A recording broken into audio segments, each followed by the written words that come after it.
Salam alaikum, alaikum salam, this is Tata Matamba. Today I'm doing a video on my personal experience being initiated in Palo, Mayombe.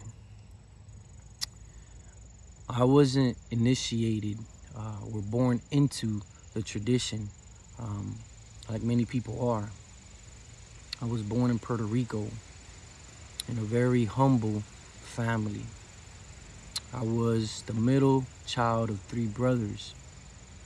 And at that time or in that stage of my life, all I did was play, get in trouble. I was still innocent to life. I did anything that a child would do. And, at that time, me being innocent of it, my mother and father were having issues. So, my mom ended up making the decision to end that relationship and move to Florida to give a better life, better opportunity for her children. And she did.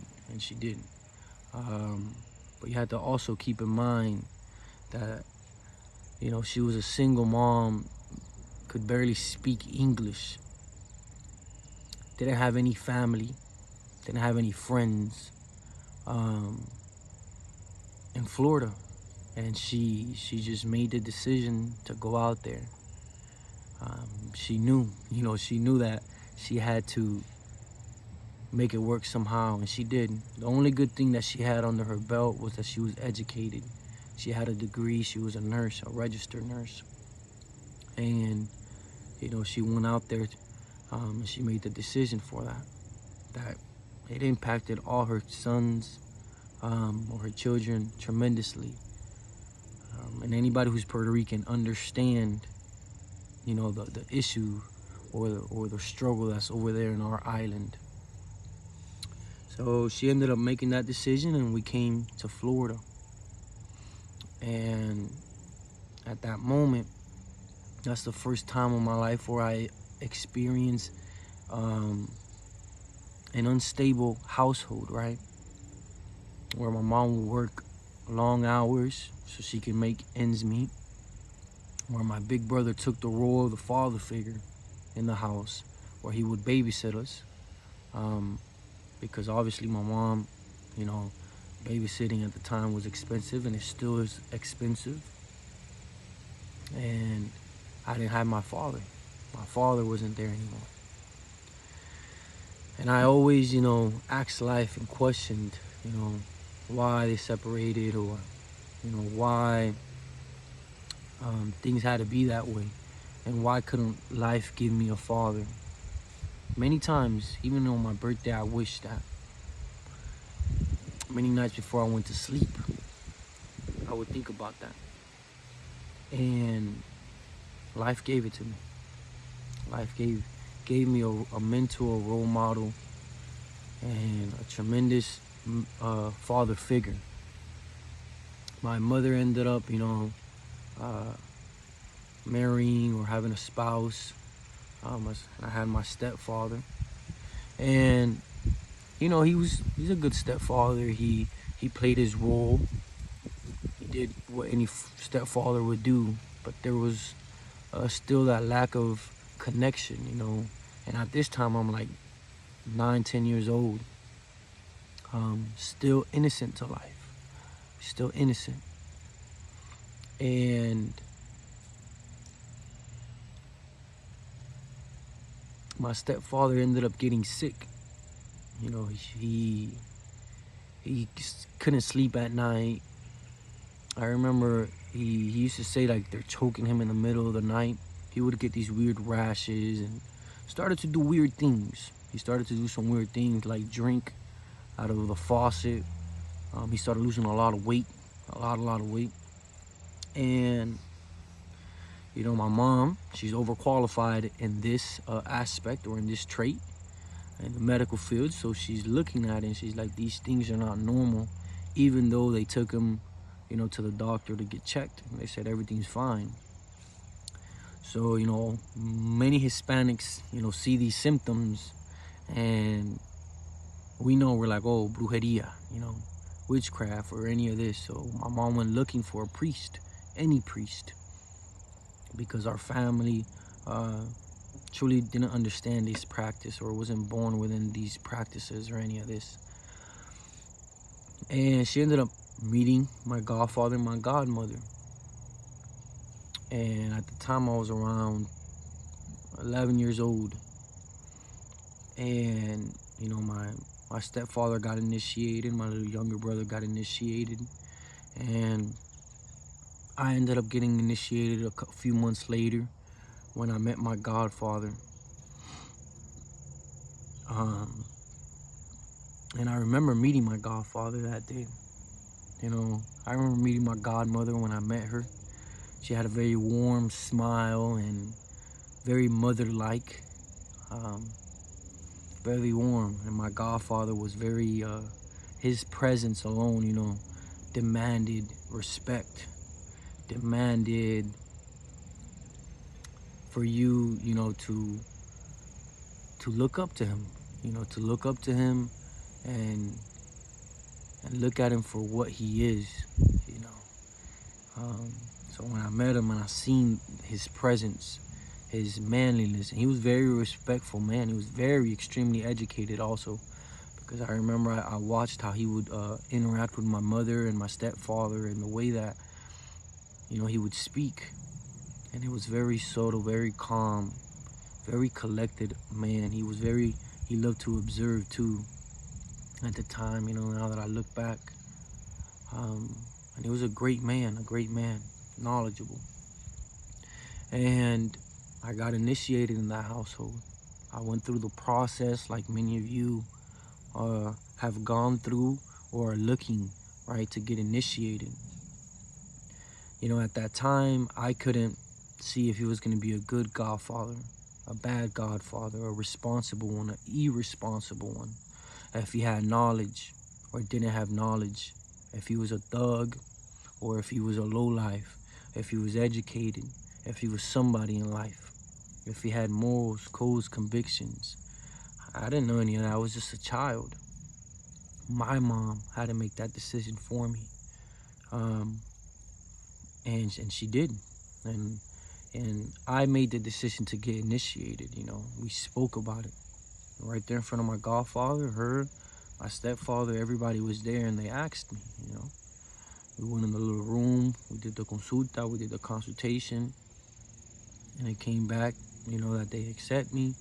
And he told me something that, you know, nobody else knew. He told me something very personal. And from that moment onward, you know, a curiosity, right? A curiosity like came into me. Like I wanted to know what told him that, you know. When I seen all the pots or inquisis or the stuff that he had. So, you know, I was very curious. And curiosity killed the cat, you know how they say. But I was very curious of how he knew that, because my mom didn't know that. Nobody knew that. And I got initiated.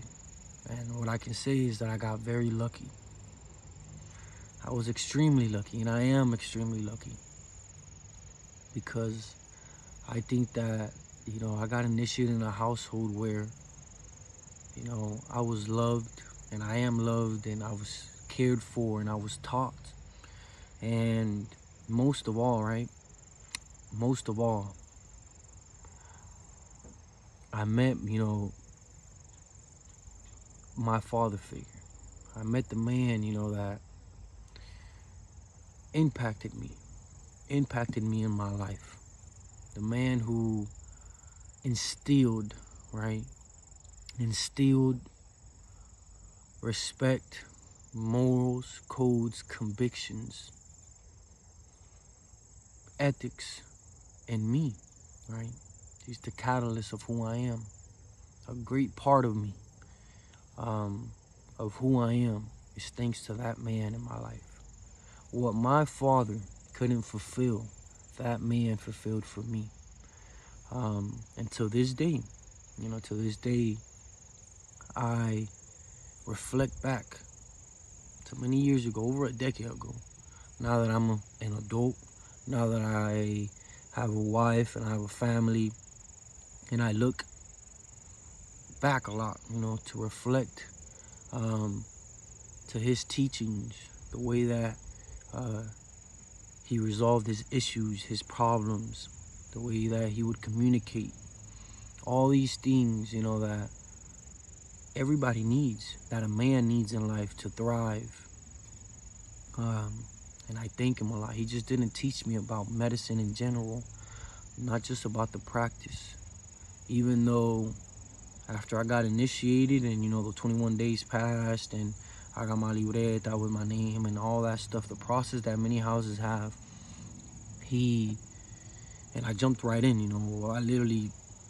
would babysit us. He sat my mom down with my stepfather and said, hey, you guys can work. I can babysit the children. And it was always for free. My mom never paid a dime or any of that stuff for us to stay there with him and my godmother. And at that age, I was 12 years old. And we'll stay there at his house. And all we'll do is just eat, sleep, and drink the religion. And, we were fresh minds, me and my younger brother. Our minds were fresh, so we were just soaking it all up. And he was very knowledgeable in the religion, not just within Palo, Mayombe, but La Ocha and Ifa. Like most Afro-Cubans are, right? They're very knowledgeable in all three traditions. But, he was extremely knowledgeable. He was, he always, all the years that I've been there, all the lessons that he have taught me within the tradition, it feels like it's forever and ever, and it goes on and never ends. All that knowledge that he has. And I gotta thank that man, I gotta thank that man. And I'll say his name. His name is Tata Kikunguye Kusimukumbe. And, just to say that, I gotta lift my hat up because I gotta show respect even when his name is mentioned, even though he's very much alive, but he deserves that. And I got initiated in that household. I have a cigar here. I got initiated in that household, and I thank him. And I want you guys to understand, right? I want you guys to understand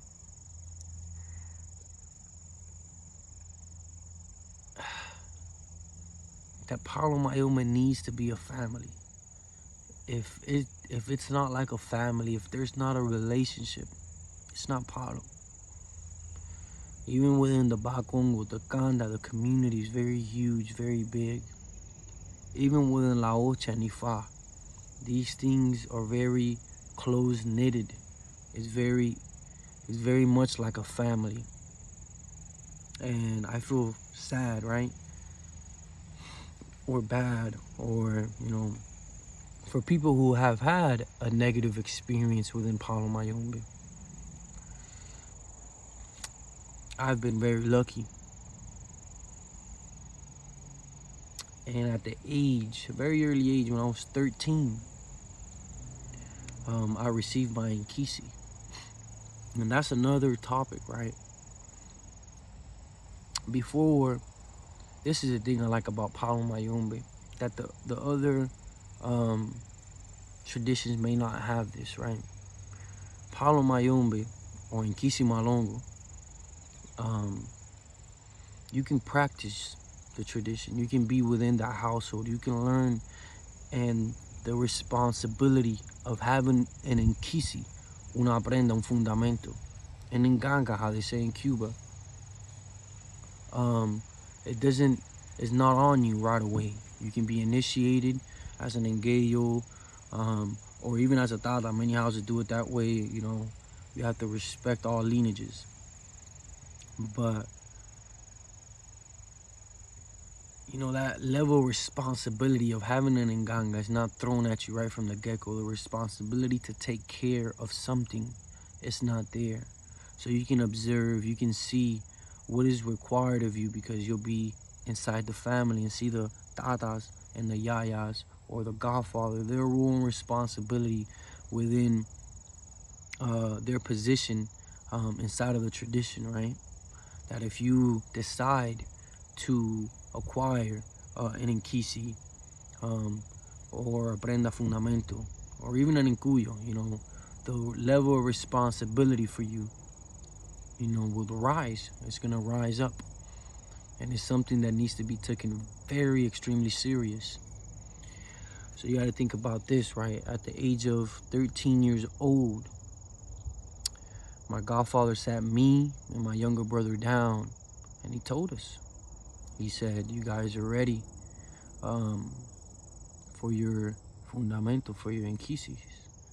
This is the derecho that you guys need to bring. At the time I was 13 years old, I was a young boy, been in around a year and a half, been close. I've been under his wing day in and day out, the same as my little brother. Had done many trabajos, cambios de vida, rompimiento, many things, done many things, consultations. I've been present there. Like we have knowledge already. Like we used to go to other houses and they used to be like, those young boys of yours, they're they're very sharp. Tan afilados, I used to say. They're sharp, and that's another good thing that godfathers, I say, you need to teach your godchildren because they'll represent you. They'll represent your insignificanda. So it's best to teach them. And he sat us down and he told us, this is the amount that you need to get. At that time, it's not like now and nowadays, right? And it was still a lot of money for us at that time. We were kids. But I know, now that I'm older, I know he won $0 from giving us our inquisis. He didn't win anything at all, to be honest with you. And I saved up all my lunch money and I washed cars for $5, and I went in through that process, and I ended up getting the money and I put it on top of my godfather's inquisi, and I told him, my padrino, the money's there. And he ended up going to the botanica to buy certain items, and he lived in the middle of the forest. So, he went out to the forest and we got things, and all the processes that came to buy stuff, to buy the things. And at that early age, I received a centellean doki. At that early age, 13 years old, in Sila, Congo. I didn't receive caldero espiritual. I didn't receive an empac. I didn't receive a baculus. I didn't receive many things. No, I just received one thing. It was my total Nkisi. What makes me a padre Nganga. This is what makes you an Nganga, Nkisi Malongo, a specialist of the medicine of nature. This gives you the right to be a priest. And then barely all of that, the whole thing, all the whole ceremonies.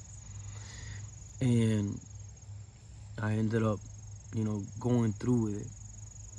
And I remember before he told me, hey, we're gonna give you the Nkisi, and I put the money there, he sat me down and he told me, he was like, look at your age.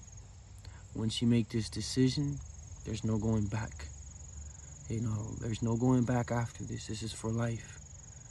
Una vez que yo construya esa prenda, tú vas a envejecer con ella. In other words, he told me, once I construct this Nkisi, you're gonna get old with it.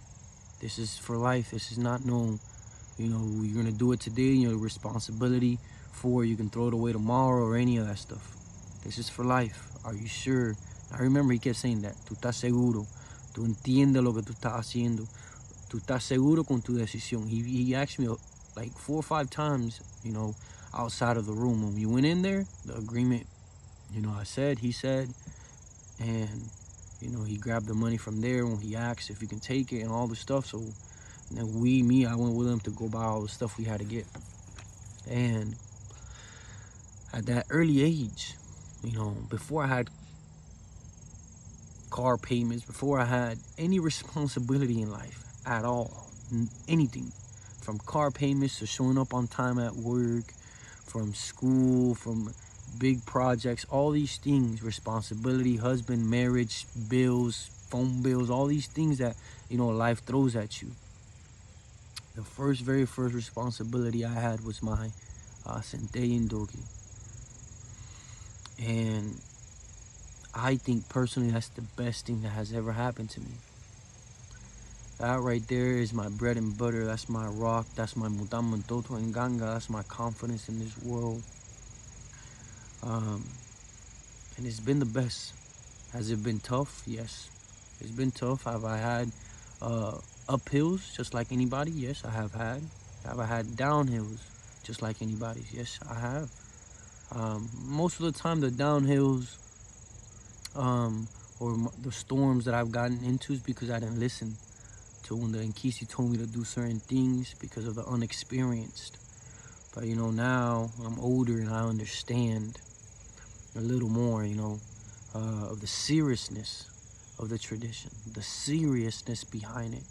That anything that you do will ripple and have effects in your life sooner or later. So you have to be very careful and take these things serious. And many people practice the tradition a different way than maybe I was taught. Those Nkisis, right, or prenda fundamento, specifically the Nfumbe in there, right? I hold closely to my heart. Before I had my wife, before I had my kids, before I had all these great things in my life, I had that thing, and everything that I have asked it for, everything that I have done, right, that Nkisi has told me, yes, this, yes, this, and even sometimes it told me don't do that, and I didn't listen and I got hit. So where am I going with this? I want you guys to also think about this. At the age of 13, when I was a young boy, who in the right mind, right? He gives a Sente and Doki, fully built. Like, I got to see the whole ceremonies, what got put in there, how to manipulate it, the secrets of the Chamalong, everything. The whole 9 yards. And I know why, because my godfather, no se mienta, my godfather, he's by the line. He's a man, that I thank with my whole life. I want to apologize. I had a phone call and, the video stopped. But I want to go ahead and I'm going to have to edit this now. But it's okay. It happens. I want to go ahead and let you guys know that, I've been very lucky with, practicing these traditions, being initiated, receiving Nkisis, all these things. My advice, from my story at being initiated at a very early age in my life, receiving an Nkisi at a very early age in my life, has been very beneficial to me. Obviously, I have to give thanks, and I have the highest appreciation for my taita, right, my godfather, and I love him very much, and I always look back. I tend to always look back to his teachings. Even now that I'm a man and I'm a father and I'm a husband, because there were so many stories, so many things that he did that they impacted me. Even within my relationship with my wife, I remember, I'll give you guys this little short story. I remember one time, me and my younger brother, we got ourselves into some trouble around the house and things like that, right? My godfather was chewing us out, and my godmother was defending us. And they never argued. I'm talking about I was with them for many, many, many years, and they never argued in front of us, or in front of anybody. I'm talking about I was there 24/7, all day, every day.